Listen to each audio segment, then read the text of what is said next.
नमस्कार बच्चों। आज का विचार द्वारा स्वामी विवेकानंद जी।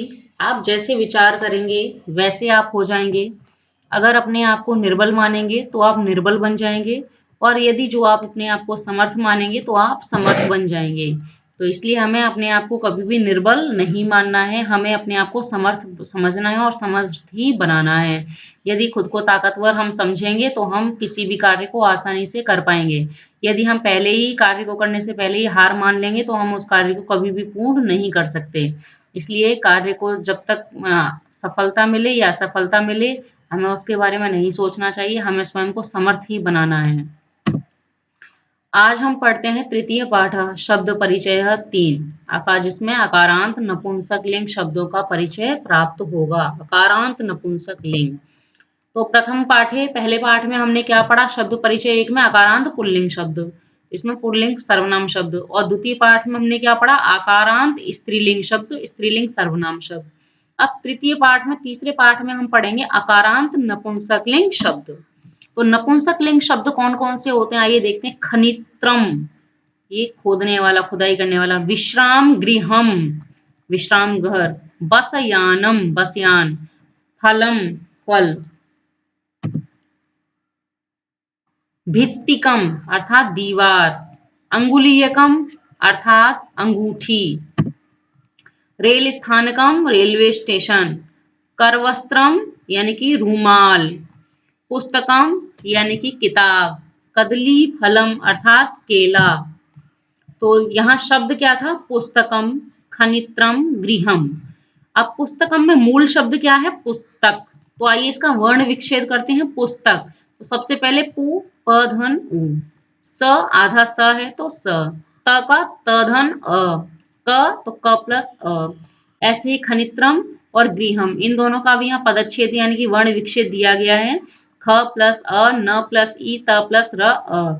ग प्लस री प्लस ह प्लस अ, ये यहाँ पर वर्ण विच्छेद, इसके वर्णों को अलग अलग कर दिया गया है। आप देख रहे हैं कि तीनों ही शब्दों में जो अंतिम वर्ण है वो क्या है? अ, अ, अ। जो मूल शब्द था इसका अंतिम वर्ण क्या था? अ, अ, अ। तो ये शब्द तो नपुंसकलिंग है, ठीक है, क्योंकि इनमें ये ना तो पुल्लिंग में आते हैं ना ही स्त्रीलिंग में आते हैं, तो इसलिए ये नपुंसकलिंग शब्द कहलाते हैं।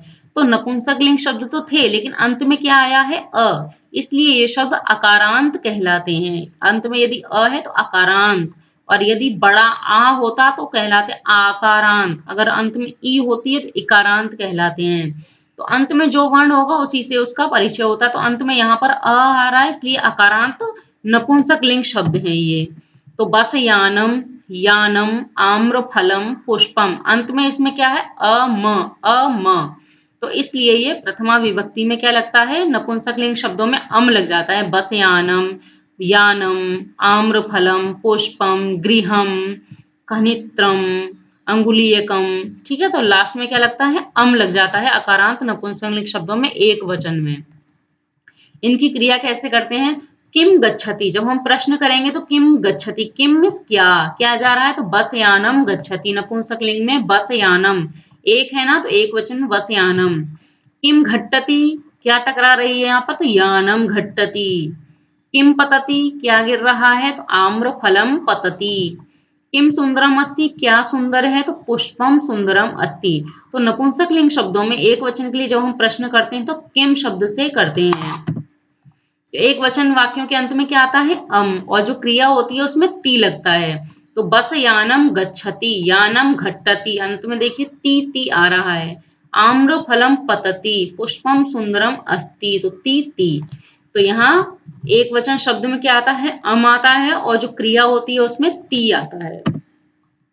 तो प्रथमा विभक्ति द्विवचन में देखते हैं अब कैसे होता है। तो दो है यहाँ पर, खनित्रे। तो खनित्रम प्लस खनित्रम यानी कि दो खनित्रम है तो खनित्रे। ऐसे ही विश्राम गृह दो है तो विश्राम गृहे। बस याने, दो बस यान। फले, दो फल। रेल स्थानके, दो रेलवे स्टेशन। कर वस्त्रे, दो रुमाल। पुस्तके, दो पुस्तक। कदली फले, दो केले। तो प्रथमा विभक्ति द्विवचन में क्या आया? अंत में ए लग गया। बस याने, याने, आम्र फले, पुष्पे, अंत में क्या लग गया? ए। तो द्विवचन के अंत में क्या लगता है? ए। तो जब हम प्रश्न करते हैं तो वहां भी के गच्छतः कौन दो जा रही हैं, तो बस याने गच्छतः बस यान जा रही हैं, दो बसें जा रही हैं। के पततः क्या दो गिर रहे हैं, तो आम्रफले पततः आम के दो फल गिर रहे हैं, दो फल गिर रहे हैं यहाँ पे द्विवचन।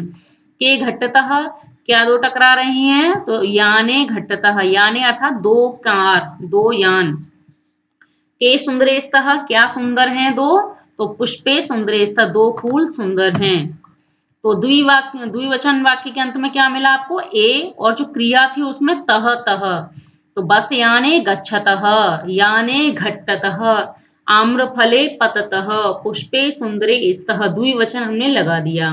तो बस याने आम्रफले पुष्पांत में क्या आया ए, और जो क्रिया थी उसमें क्या लगा तह, तो गच्छतः घट्टतः पततः स्तः भवतः धावतः, इस तरह का द्विवचन में प्रयोग किया जाता है। धन्यवाद।